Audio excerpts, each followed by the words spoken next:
It's been 30 years. This is the 30th annual All Souls, and I have personally been very involved for the last 23 years. So for the first 7 years, Sue Johnson innovated the event, and it was her baby. And then after her 7 years, I took over.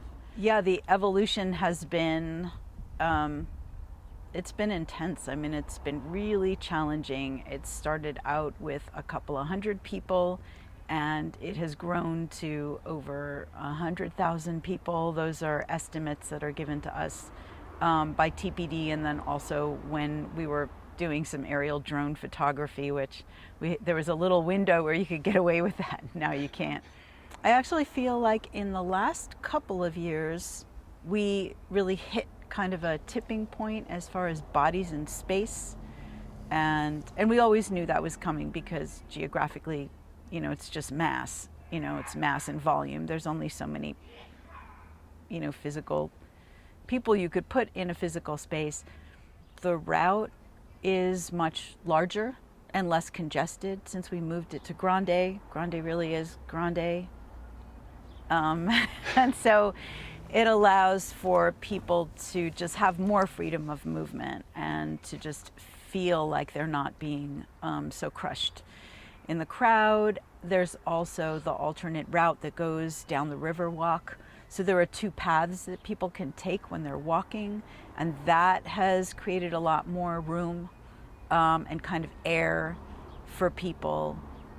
And there are a lot more parties and a lot more events spread out over, I guess, like a 5-mile radius. So Hotel Congress and parties at various venues all over town. So I think people can pick and choose their experience. There's also events that happen in Tucson Museum of Art. At the whole Mercado district is covered in people.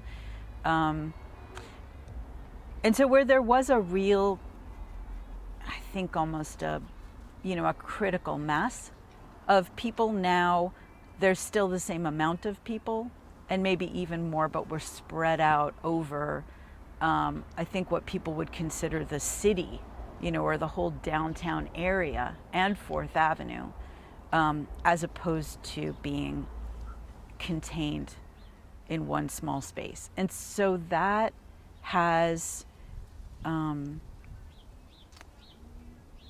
it's changed our relationship to the different businesses and the different folks who are hosting different venues all over town. This year we are in partnership with Hotel Congress. In previous years they were a sponsor, but in this year we're partnered with them to produce the Night of the Living Fest on Saturday and Sunday. So that's a nice evolution. We started assembling in the lobby of Congress when it was small enough, when it was just a few hundred people. People would get dressed and assemble in the lobby of Congress. And that was always funny because people would build these costumes that didn't fit through the double doors, so they'd get stuck. And then floats would have to go around, you know, meet us on the street on Congress, and then they would barely fit. And then when there started to be all the improvements downtown and the awnings and things, then that became even more difficult. And then with the trolley, it became impossible to really close the street at Congress and assemble a massive crowd on Congress. And then the same thing happened with 4th Avenue.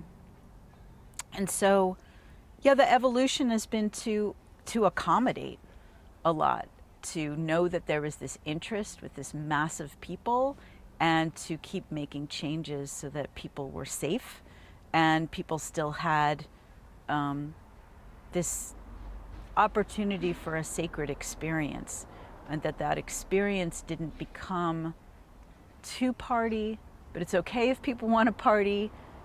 I guess to keep the experience expansive enough that people could plug in however they wanted to keep it open, you know, to not throttle it down or and to not control it too much.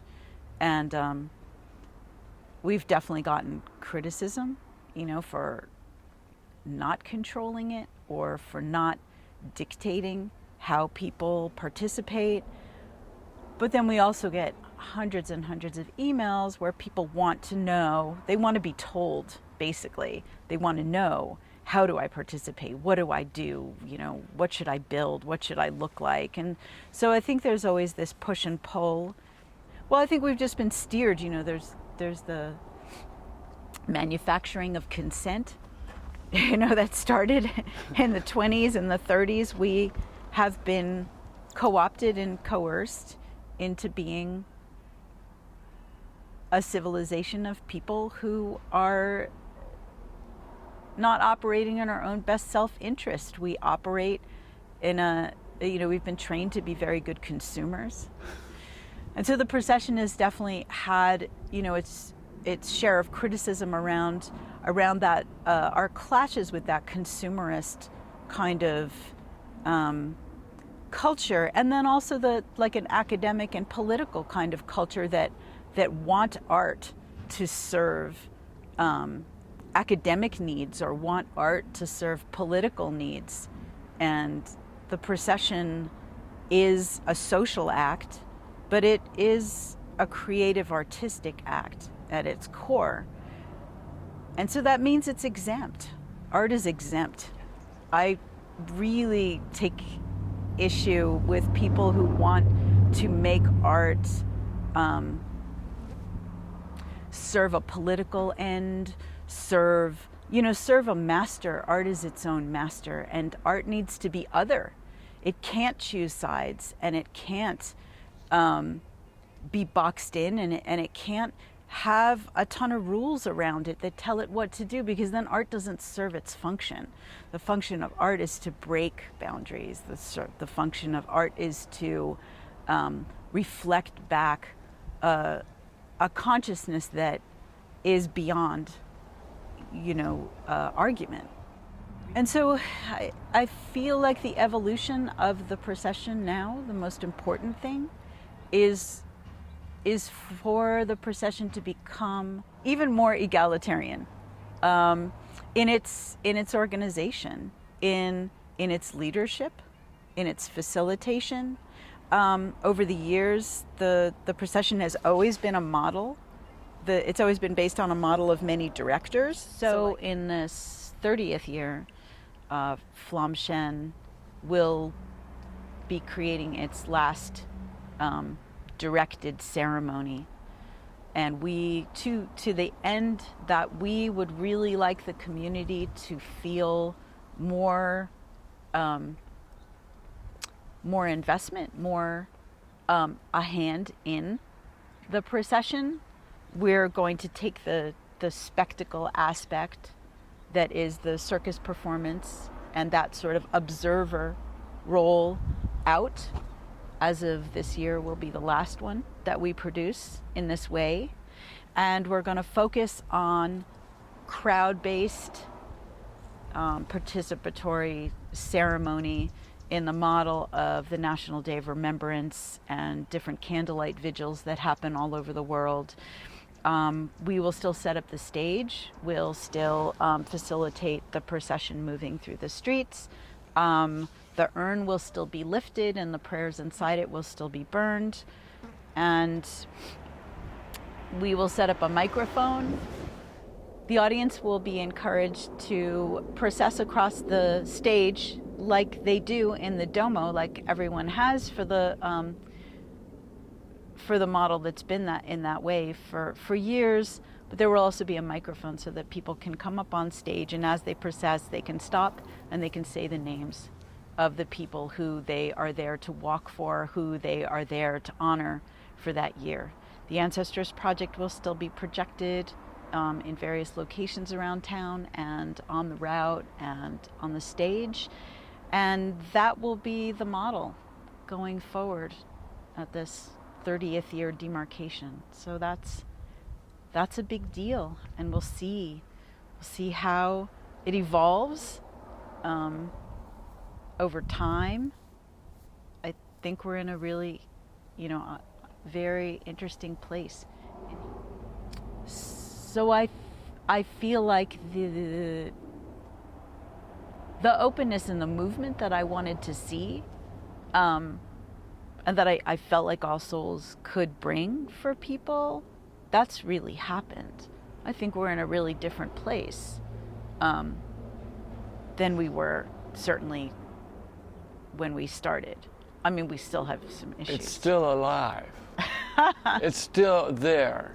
But I think that its intention and what people need and its ability to respond to what people needs to, that needs to be open, and it needs to be flexible, and it needs to be something that can evolve, right? We're definitely in a really intense place of, evolution. We're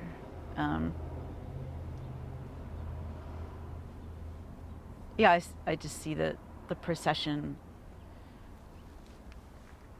reflecting that place of evolution, and hopefully it does what it needs to do. It would be silly to have a death parade that we hung on to and didn't want it to die when it was time for it to die. That would be fairly ridiculous. So it evolves and changes as it needs to, and if its time is done, that's also, something that, if it's done, it's done. That's that. Everything goes back, everything dies. And maybe this too. So I'm not hanging on. I'm interested in having the directors, having other people that have vision for it to come in and move it forward and bring, new vision to it. So it can respond. It can be whatever the culture needs from it now. So is it safe to say we're going to have one next year? We will definitely have a procession. Its form will be different. Yeah, I'm hoping that it will transform. I'm hoping giving it some room and some space will allow it to grow into a new form, whatever it needs to be. And I'm hoping that giving that real breath, that moment, to bring it back to the place where people are really personally investing in placing their own physical selves into that space and saying the names of the people they're there to honor, will really bring it back home to its original intention.